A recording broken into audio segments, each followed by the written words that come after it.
monster lives on the ridge behind my house. Last night, it came down to feed.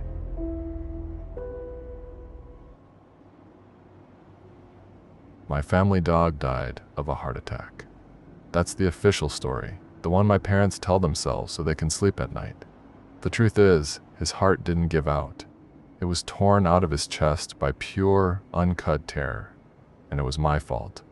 He died protecting me from something that shouldn't exist. The house is still there, at the end of a cul-de-sac that just sort of gives up and dissolves into the woods. Behind our yard, the world just goes vertical. A steep, jagged incline of granite and pine that everyone calls the loom. It's not a park or a reservation, just a black scar on the landscape that separates our town from nothing. Just more woods. In the daylight, you can almost forget what it is. Hikers use the bootleg trails. From the top, you can see the whole valley, peaceful and green. But when the sun goes down, the loom shows its teeth. It's a magnet for anyone who wants to do things in the dark. High school kids with cheap beer, and older, harder folks with habits that required privacy and a quick escape route. You get used to the sounds. A shouted argument that echoes and dies, the distant pop of a backfiring car, the lonely beam of a maglite cutting through the trees. You learn to make it all background noise. My bedroom was on the second floor, with a big picture window that stared right into the mouth of the main trail. For 18 years, it was just a view. Now, I can't even look at a picture of that house without my throat closing up. I was home for my first year of college. It was one of those thick, soupy summer nights sometime after 2 a.m. I was fried, running on a cocktail of caffeine and homesickness, and I was just trying to find the off switch for my brain. I had my earbuds in, listening to some spacey ambient bullshit, when the floorboard started vibrating. It was Cormac. He was our Irish wolfhound. 180 pounds of muscle, brindle fur, and pure, uncut loyalty. Cormac wasn't a barker. He was too big, too confident for that. He'd let out a low rumble if the mailman got cocky, but that was it. This wasn't a rumble. This was a deep, seismic roar that came from the center of the earth. The kind of sound that says, "I will tear the throat out of whatever is on the other side of this door." I ripped my earbuds out. Downstairs, it sounded like a battering ram was hitting the front door. That was Cormac throwing his whole weight against it, again and again. I rolled out of bed, annoyed. Fucking raccoons. Or a deer, maybe. I went to the window, sliding it open. The night air was heavy and smelled like damp earth. The single streetlight at the end of the cul-de-sac cast a pathetic orange circle of light that the darkness just seemed to drink. The trail leading up the loom was a black hole. And then I saw him. A flicker of movement. A wiry kid in a dark hoodie, moving with that skittish hummingbird energy of a tweaker. He was heading up the path, disappearing into the black. I even recognized him, vaguely. A kid named Zane who was a year or two below me in school.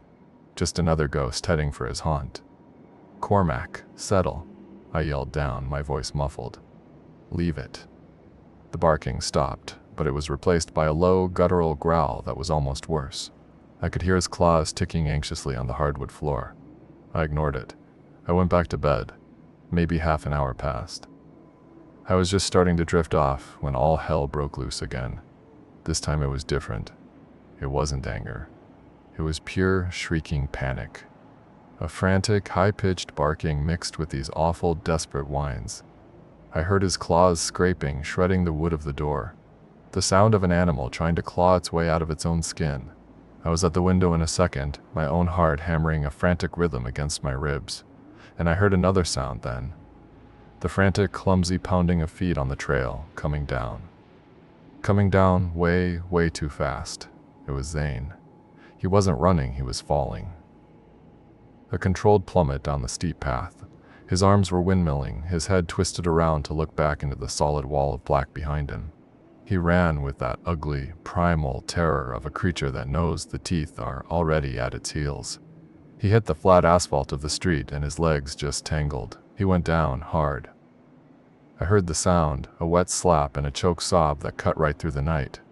But he didn't stay down. He scrambled up like a puppet whose strings had been yanked, and he just kept sprinting down our street, a blind, panicked flight. He never once looked forward. His eyes were glued to the empty, silent woods he'd just escaped. I stood there, panting like I was the one who'd been running. Jesus. Had the deal gone bad? Some other junkie pulled a knife? It had to be. I was about to turn from the window to go deal with my still whimpering dog when my eye caught something. A flicker of white near the trailhead by that big chunk of granite we called the old man's chair. It was huge, taller than a person, a landmark, and something was standing behind it. At first, my brain just refused to process it. It was a tall, pencil-thin shape, pale, almost glowing. A trick of the moonlight, I told myself. A silver birch tree, but it was too still, too solid. It had a shape, a humanoid shape. It looked like a woman in a long, white dress or a nightgown. But what made my blood lock up in my veins was the height. The top of the old man's chair was a good 7 feet off the ground. This thing's head and shoulders were clearly visible over the top of it. This is not happening. I'm tired. I'm hallucinating. I squeezed my eyes shut, rubbing them hard with the heels of my hands, trying to scrub the image off my retinas.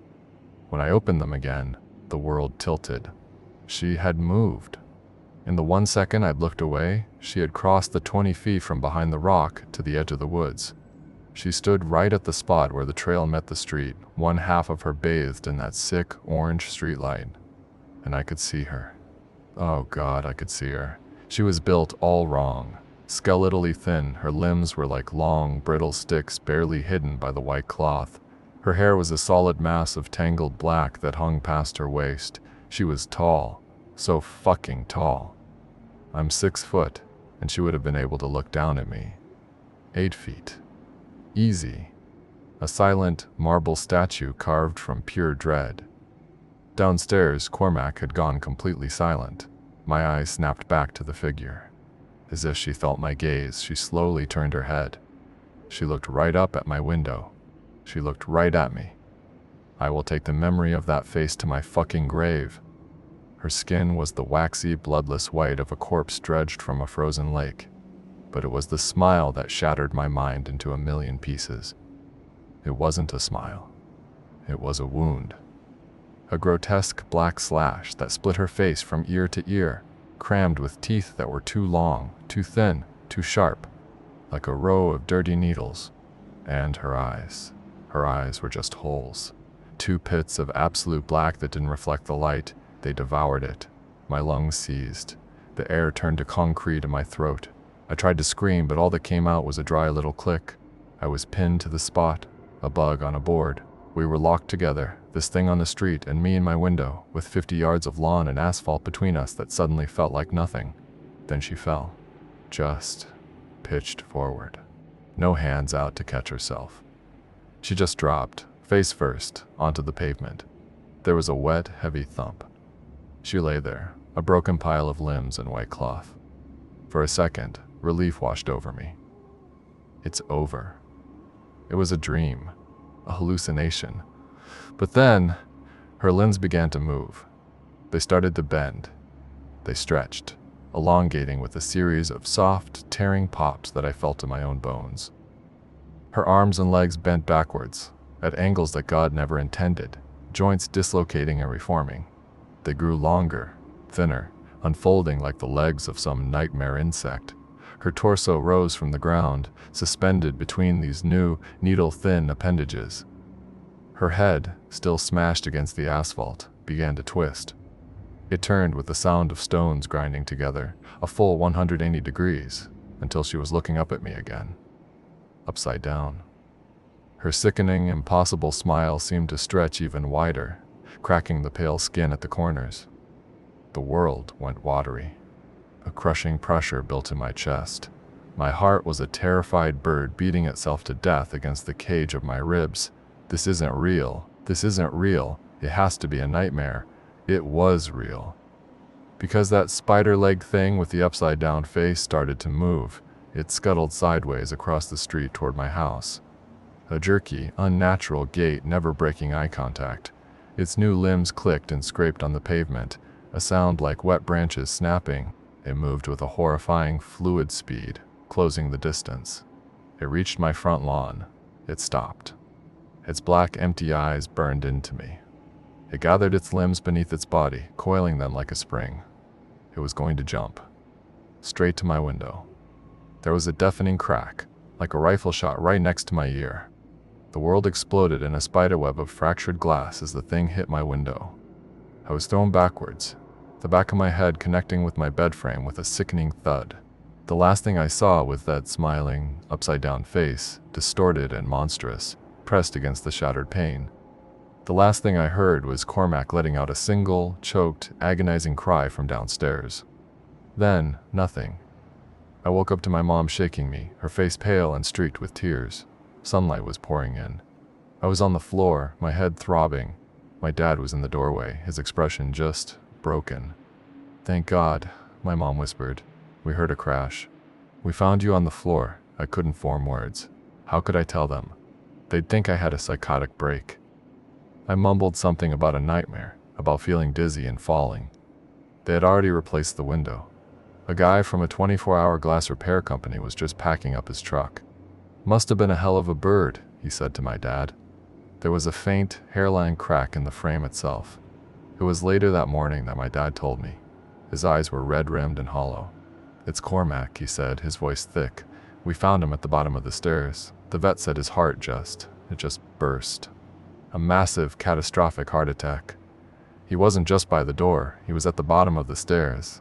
He'd been trying to get to me. His last act was trying to put his body between me and that thing. He wasn't just scared to death, he was murdered by fear."